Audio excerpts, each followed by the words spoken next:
Hello friends, welcome back to my channel Shiksha Path. आज मैं आपके लिए मैथ्स का दूसरा लेसन प्लान लेकर आई हूँ। इसका टॉपिक है रेखाएं और कोण।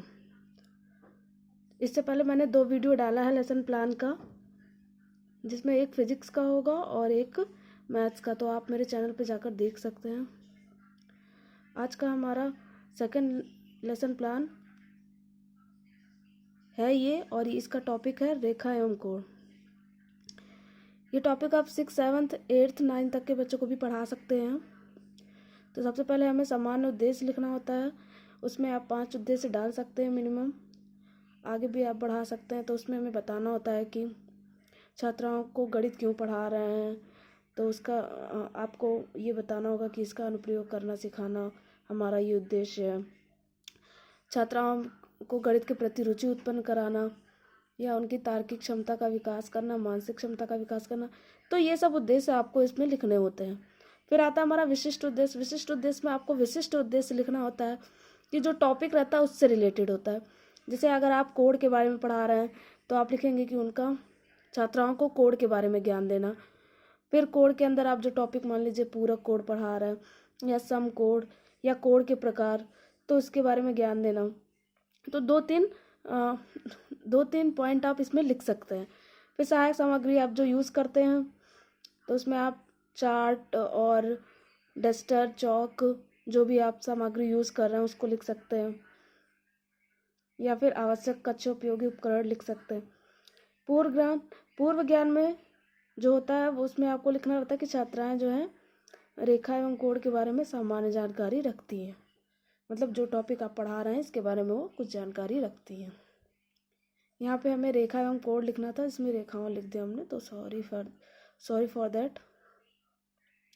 अब हम नेक्स्ट पेज पर आते हैं।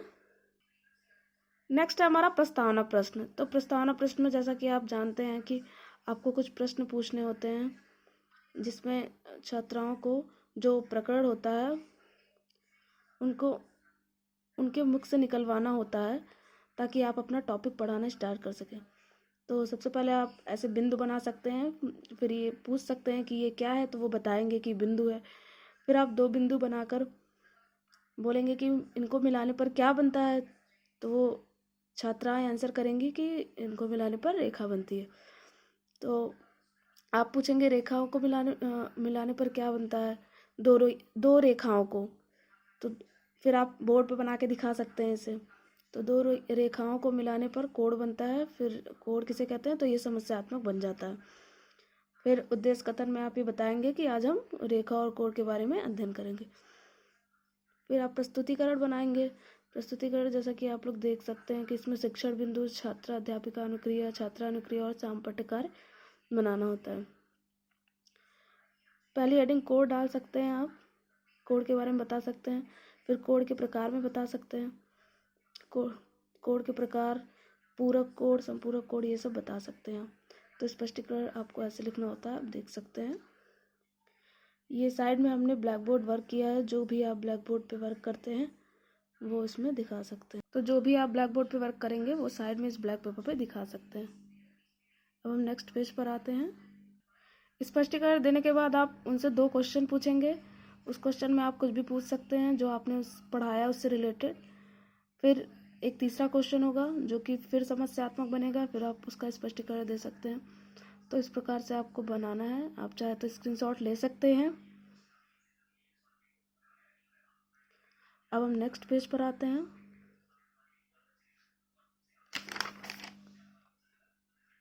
नेक्स्ट पेज में आपका लेखन एवं निरीक्षण कार्य होता है, जिसमें छात्रा अध्यापिका अनुक्रिया और छात्रा अनुक्रिया लिखना होता है। फिर पुनरावृत्ति प्रश्न आप पूछेंगे उन्हें जो भी पढ़ाया उससे रिवाइज करने के लिए। तो उसमें आप क्वेश्चन पूछ सकते हैं जितना आपको पूछना हो। फिर होमवर्क देंगे आप। Thank you. ये मेरे शिक्षक ने मेरा मूल्यांकन किया है, तो वो उन्होंने किया हुआ है। अगर आपको ये लेसन प्लान हेल्पफुल रहा हो आपके लिए, तो लाइक करें एंड सब्सक्राइब करें। Thank you.